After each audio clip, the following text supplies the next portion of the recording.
We're now back with more stories coming out of Vietnam, and this time we're taking a closer look into Vietnam's livestock industry.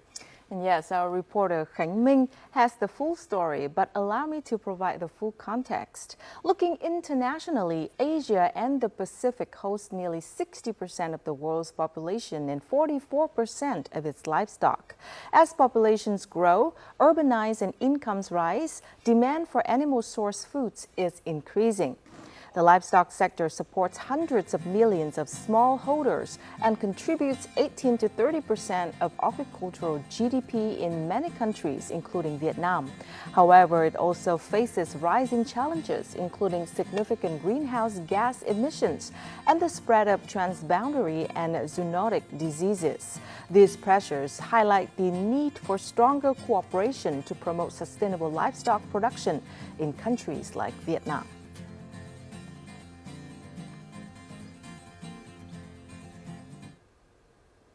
And looking into reality now across Asia, and especially in Vietnam, livestock supports millions of smallholder farmers and value chain workers.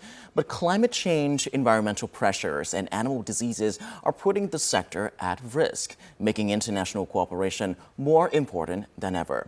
We spoke with the International Livestock Research Institute to learn more. Thank you, Dr. Shirley Thanawat, for joining our program today. Thank you for having me. So in your opinion, how critical is livestock to the broader economic scene? Livestock provides income for families. It makes sure that they have good, nutritious food in the family, but also to sell and make that available to others as well. And we must really make sure that we address the sustainability dimension. If we get it wrong, then the future economic growth will be in jeopardy. What international lessons can Vietnam draw to accelerate digital transformation towards sustainability?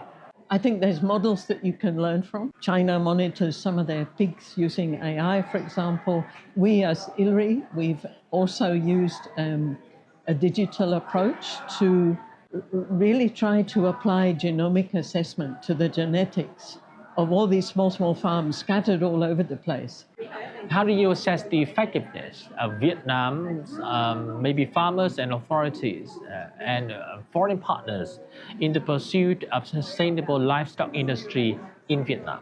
We've had 2, if not 3 projects funded here on food safety in pork value chains, funded by Australia.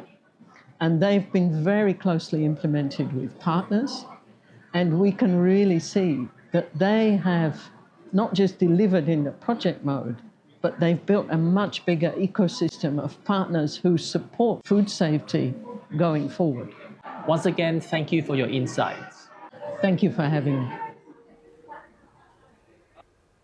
Now, to better understand how international cooperation on sustainable livestock has transformed the domestic livestock industry, we take a look at the following report.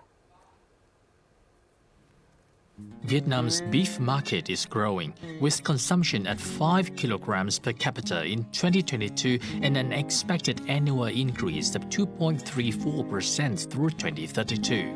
Productivity, however, is limited by fragmented value chains. In order to tackle the issue, the Sustainable Animal and Aquatic Food Science Program under Consultative Group on International Agricultural Research proposed a market systems development approach to connect smallholders with the private sector in Sơn La province. If we work in a group, so at the same time you can sell maximum maybe 10 to or 12 or even 30 cattle at the same time. So it means can save costs for everyone, traders, input suppliers, and farmers. Technology is also playing a key role in making livestock production more sustainable and resilient, evidenced by a technique that proved effective in Africa, now applied in Vietnam. Artificial insemination, or AI, in livestock has a lot of advantages. Firstly, it gives farmers access to a wide variety of genetics. It also reduces contact between animals, that reduces the spread of diseases and enhances biosecurity. So in places, for instance, where you have African swine fever, this is extremely important. Of Vietnam Events like the Sustainable Livestock Transformation for Food Systems in Asia and the Pacific, held in Hanoi late March, provide platforms for further international cooperation. FAO together with ILRI and also the Ministry of Agriculture and Environment organized this meeting to address the issue how we're going to build a better futures of the livestock sectors in Vietnam, in Asia. By strengthening cooperation from farm groups to international partnerships, Vietnam aims to build a livestock sector that is not only more productive but also more sustainable and inclusive.